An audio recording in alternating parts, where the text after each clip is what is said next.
आज आपण आपल्या ब्लाऊजचा गळा या पद्धतीने कट केलेला आहे। खूप छान असं हे गळा बसल्या जातो किंवा बनल्या जातो। तुम्ही पण तुम्हाला तुमच्या ब्लाऊजसाठी हा गळा जर ट्राय करायचा असेल तर ब्लाऊज आपण पलटून घेणार आहोत। व्यवस्थित असं पलटून घ्यायचे आणि पलटून झाल्यावर असे छोटे छोटे कट्स मारायचे। त्याला कट्स मारल्यामुळे काय होतं की आपलं जे ब्लाऊज आपण पलटून घेणार आहोत ते व्यवस्थित पलटलं जातं आणि जो आकार आहे तो व्यवस्थित येतो। तर तुम्ही असं नक्की ट्राय करा।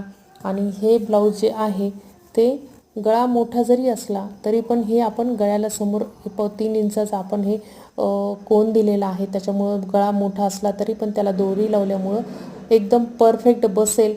त्यासाठीच हा मोठा गळ्याला केलेला आहे।